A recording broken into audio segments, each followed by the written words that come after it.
Hey guys, Loot Wizard here with another Soulforge video on Gems of War. Let's get right into it. We're going to check out what's in the forge. And we got the weapons here. Let's take a look. I wasn't too impressed with what is in here today. Trick or Treat was an interesting weapon, but I think these are paid troops. I'm kind of out of the loop with some of the stuff with those big campaigns. I haven't been doing them. But this weapon looks pretty powerful. Inflict all negative status effects on an enemy. Grant myself all positive status effects. So that sounds pretty cool. It seems like it's a trick or treat weapon. So I'm assuming this is a weapon that's only going to be available for a short period of time here for this month, because Halloween's coming up pretty soon. But yeah, I think you probably have to pay money to get those troops. I don't even know. I'm out of the loop with that. So anyway, but the other weapons aren't really that good. Doomed Mask gives life to allies. Ethereal Shield gains armor and barrier random ally for every demon enemy. Crystal Point. Silverglade allies. Nothing that great here. So let's go over to the troops. And passing over these legendaries, because I don't see any legendaries that are really popping out. Whoa, wait a minute here. King Bloodhammer is a really great legendary troop. This one might be worth crafting, actually. Doom Skulls are really powerful, and King Bloodhammer does do spell damage to the two strongest enemies. So that's pretty cool that he's in the forge this week. And yeah, but what really catches my eye is some of these mythics. So we have at least two really great mythics here. You have the Arachnean Weaver and the Lord of Slaughter. Umanoth isn't really that great in my opinion. He's not the worst, but he's not really that great either. This troop, I don't think I've even used it once since I got it. Since it came out. I don't think I own this one. I believe this was one of those campaign troops, and I don't know. I'm not that impressed with it when I just read its ability.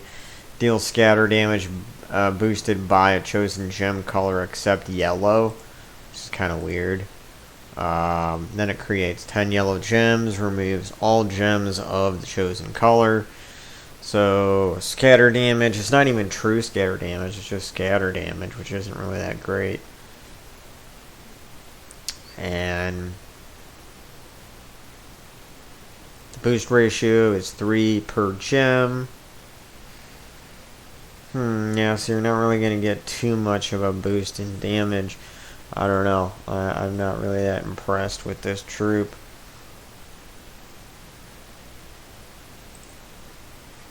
But I would say number one for mythic troops this week is the Lord of Slaughter. It's one of the most powerful mythic troops in the game. It creates 6 brown gems and it converts all brown gems to Doom Skulls. Also inflicts bleed and death marks on random enemies. Arachnean Weaver is also really powerful. I would say that this troop is going to be my number 2 for mythics this week. So I would probably say the Lord of Slaughter number 1, Arachnean Weaver number 2, and Umanoth 3, even though it isn't that great. And then this Quite Zamal is in last place for me. Now, I might change my opinion on this later. Once I actually own it, I might craft it just for the sake of having it. But I don't really. Just looking at this ability, I don't think it's that great. I could be wrong, but. Alright, so anyway, that's my opinion on weapons and troops in Soulforge. Let's check out the new troop here. Let's see, the new troop is called Moon Phoenix. You can also get 2 Arcane Plains trait stones this week for 400 glory. That's a good deal. So the Moon Phoenix, its ability is called Lunar Fire, It deals 40 scatter damage boosted by wild cards and purple enemies. If an enemy dies, create 4 times 2 wild cards. I don't know what wild cards are.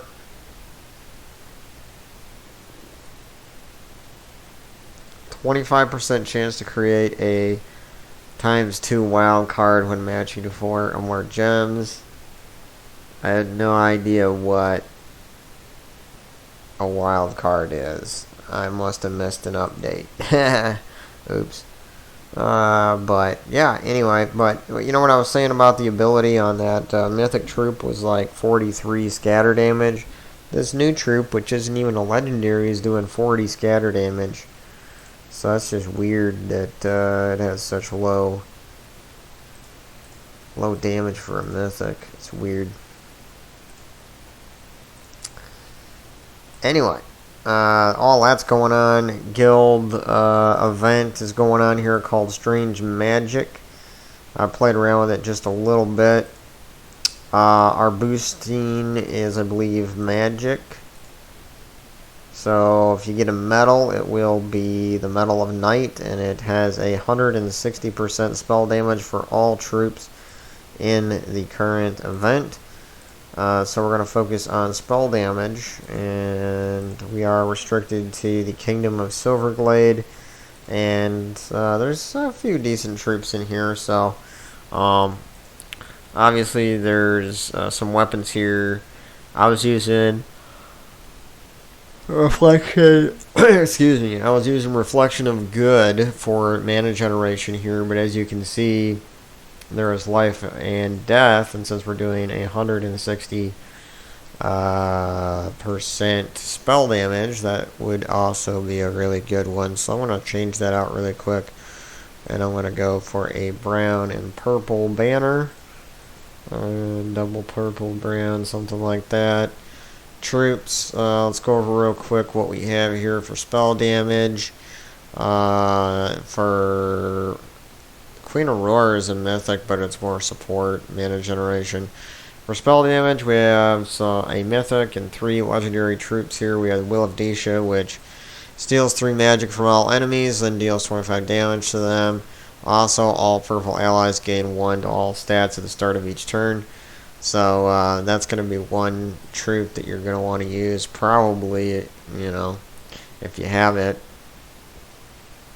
Kristinax is going to do spell damage. It's also enchanted when matching purple gems. Now, it won't receive that 1 magic bonus every single turn because it's not purple. But Vanu Soulmourn will. It'll deal damage to all enemies. It also has a summon and blast on 4 or 5 matches. Willow is also damage to all enemies, boosted by brown gems destroyed. Let's look real quick here to see if there's anything else. There might be a couple in there, single target troops, but if you want to damage all the entire enemy team, Willow and Vanu Soulmourn, Kristinax, and Will of Nisha are going to be good. Wisp I had in there because it starts battles with 75%, plus it also dispels all enemies, charms a random enemy, and jumbles the board and gain an extra turn. I thought that was kind of useful there, especially once you get higher up in the level. The charm will actually do their own attack damage against the troops above and below on the enemy team, so that's a good troop, I think, but I might switch it up a little bit. I don't know. We could put Vanu Soulmourn in there instead of Kristinax, but then the problem is that Will of Nisha is blocking it because that uses the same colors. So I think I'll keep Kristinax in there for now. And you can use any class, really, but I was using the Archmagish class because it has a 2 bonus to purple.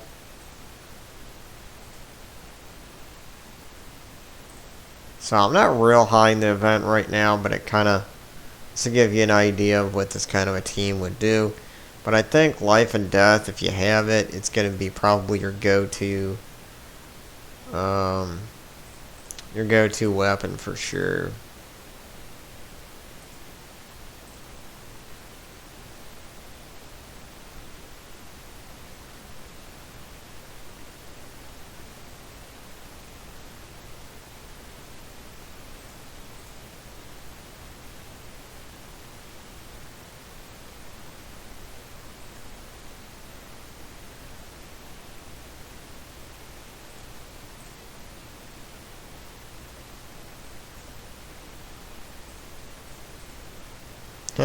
Yeah, with the 160 spell damage, 160% spell damage boost, life and death is just a power weapon. It's just annihilating everything so far with one hit.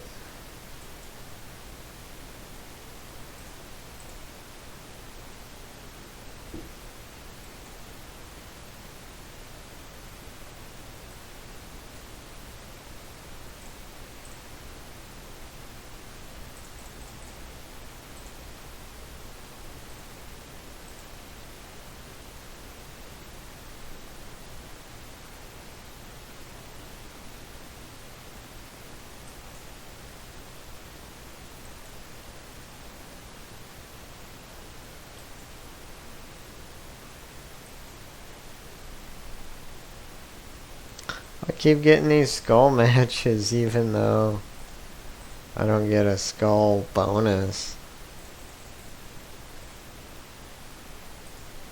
There we go. We got a level 66 battle. This is a little higher.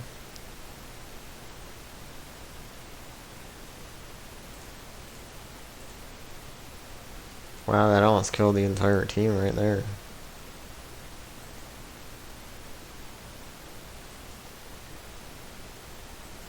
Wow. Lots of skulls. And then it drops the level down in the event. It was 66 and then it's back down to 30. Anyway,